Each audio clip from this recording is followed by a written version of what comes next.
वो कौन था जो खाना एक काबा को गिराने वाला था? फिर अल्लाह का ऐसा अजाब आया कि उसने रो रो कर अल्लाह से तौबा की और उसी ने सबसे पहले काबा पर गिलाफ चढ़ाने का रस्म शुरू किया। चलिए जानते हैं।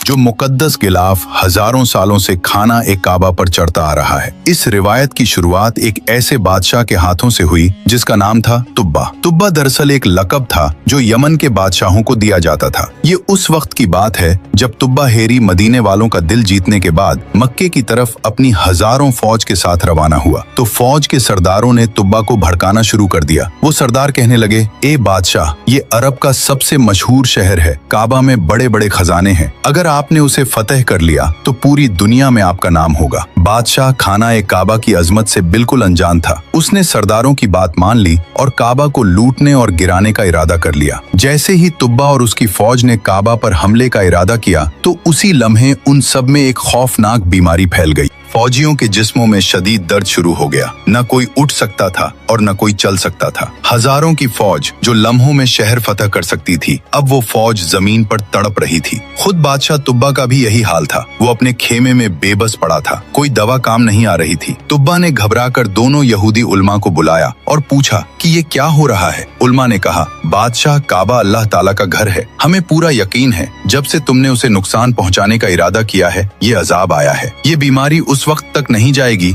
जब तक ये इरादा दिल से निकाल नहीं देते। तुब्बा ने सच्चे दिल से अल्लाह से तौबा किया और काबा को नुकसान पहुंचाने का इरादा मुकम्मल तौर पर छोड़ दिया। और फिर अचानक मोजज़ा हुआ। बीमारी उसी वक्त खत्म हो गई। पूरी की पूरी फौज चंद लम्हों में बिल्कुल सेहतमंद हो गई। फिर उसी रात तुब्बा ने ख्वाब देखा कि वो बैतुल्लाह को खूबसूरत कपड़ों से ढांप रहा है। सुबह उठकर बादशाह ने यहूदी उलमा को वो ख्वाब सुनाया तो उलमा ने कहा, ये अल्लाह की तरफ से इशारा है, इस घर को गिलाफ पहनाओ। तुब्बा ने फौरन हुक्म दिया। पहले खजूर के पत्तों से काबा को ढांपा गया, लेकिन ये तुब्बा को काफी नहीं लगा। फिर यमन से अपना सबसे कीमती कपड़ा मंगवाया। ये यमन का आला तरीन सुर्ख और सफेद धारियों वाला कपड़ा था जो सिर्फ बादशाहों के लिए बनता था। इस कीमती कपड़े को बड़े अदब और एहतराम के साथ काबा पर चढ़ाया गया। ये तारीख का पहला गिलाफे काबा था। फिर उसने काबा का दरवाजा बनवाया और उसकी चाबी बनवाई और उसी दिन से काबा को गिलाफ चढ़ाने की रिवायत शुरू हुई जो आज तक जारी है। सुभान अल्लाह। अल्लाह ताला हमें भी काबे का गिलाफ चूमना नसीब फरमाए। कमेंट में आमीन जरूर लिखे और ऐसे ही इस्लामिक वीडियो के लिए चैनल सब्सक्राइब जरूर करें।